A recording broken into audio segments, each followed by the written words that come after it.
ചരിത്രത്തിൽ ചില പേരുകൾ കാലം കടന്നാലും മറക്കാൻ കഴിയാത്തവ ആണ്. അതിലേറ്റവും ഭീകരമായ ഒരു പേര് എലിസബത്ത് ബത്തോറി എന്നാണ്. അവളൊരു രാജകുമാരിയാണ്, ഒരു ഭരണാധികാരി ആണ്. അതേസമയം ലോകത്തിലെ ഏറ്റവും ക്രൂരയായ സീരിയൽ കില്ലർ എന്ന് ആരോപിക്കപ്പെടുന്ന സ്ത്രീയാണ്. 600-ലധികം പെൺകുട്ടികളെ കൊന്നുവെന്ന് മറ്റൊരു കഥ കൂടി ഇവൾക്ക് ചുറ്റും ഉണ്ട്. ഇവൾ ശരിക്കും ബ്ലഡ് കൗണ്ടസ് ആണോ, അല്ലെങ്കിൽ ചരിത്രത്തിലെ ഒരു കള്ളക്കഥയാണോ ഇവൾ എന്നത്?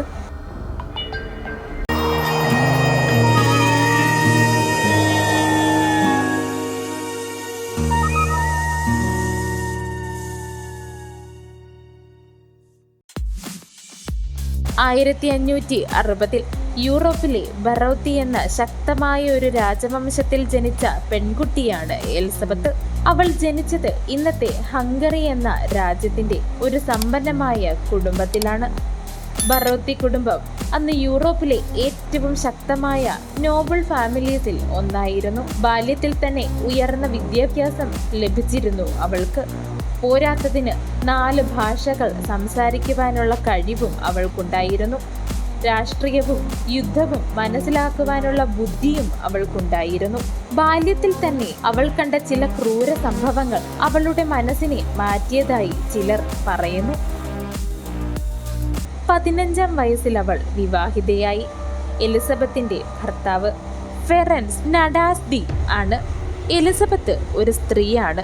1500-കളിൽ ഇത്രയും വലിയൊരു ഭൂമിയുടെ നിയന്ത്രണം, അതായത് അവളുടെ രാജ്യത്തിന്റെ നിയന്ത്രണം നിർവഹിക്കുന്ന ഒരു ഭരണാധികാരി എന്നത് വെറുമൊരു സാധാരണ കാര്യമല്ല.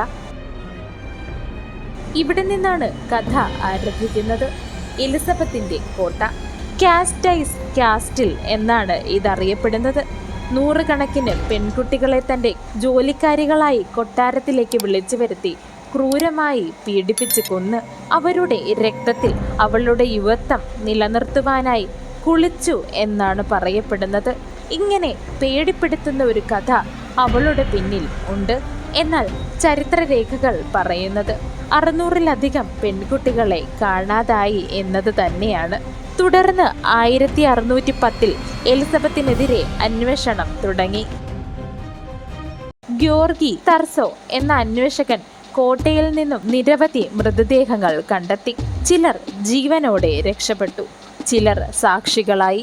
എന്നിരുന്നാലും എലിസബത്തിനെ കോടതി നേരിട്ട് വിചാരണ ചെയ്തില്ല. എന്തുകൊണ്ട്? അവളൊരു രാജകീയ കുടുംബത്തിലെ സന്തതി ആയിരുന്നു. രാജകീയ രാഷ്ട്രീയ സമ്മർദ്ദങ്ങൾ ഉണ്ടായിരുന്നു. അതുകൊണ്ട് തന്നെ എലിസബത്തിനെ ഒഫീഷ്യലായി ജയിൽവാസം നൽകിയില്ല. പക്ഷേ അവളെ സ്വന്തം കോട്ടയിൽ തന്നെ അടച്ചുപൂട്ടി. ഒരു ജനൽ പോലും ഇല്ലാത്ത മുറി, ഒരു ചെറിയ ദ്വാരം മാത്രം. അതിൽ കൂടെ അവൾക്ക് ഭക്ഷണം കൊടുക്കുമായിരുന്നു. അങ്ങനെ ആ കാരാഗ്രഹത്തിൽ വസിക്കാനായിരുന്നു അവൾക്ക് വിധിച്ച വിധി. അങ്ങനെ അവൾ 1614-ൽ മരിച്ചു. അവളുടെ കഥ അതോടുകൂടി അവസാനിച്ചു. പക്ഷെ ഒരു വലിയ ചോദ്യം: was she really A killer? ചരിത്രം നമ്മളോട് പറയുന്നത് എല്ലാം സത്യമല്ല. ചിലത് കഥകൾ മാത്രമാണ്, ഭയമുണ്ടാക്കുവാൻ ഉണ്ടാക്കപ്പെട്ടത്. എലിസബത്ത് ബറോത്തി ഒരു ക്രൂര റാണി ആയിരുന്നോ, അല്ലെങ്കിൽ ചരിത്രത്തിൻ്റെ ഇരയോ? നിങ്ങൾക്ക് എന്താണ് തോന്നുന്നത്? അവൾ ശരിക്കും ഒരു രക്തദാഹിയായിരുന്നോ? നിങ്ങളുടെ അഭിപ്രായം കമൻറ്റ് ബോക്സിൽ അറിയിക്കുക. ഇത്തരത്തിലുള്ള നിഗൂഢ ചരിത്ര കഥകൾക്കായി ചാനൽ സബ്സ്ക്രൈബ് ചെയ്ത് കൂടെ കൂടുക.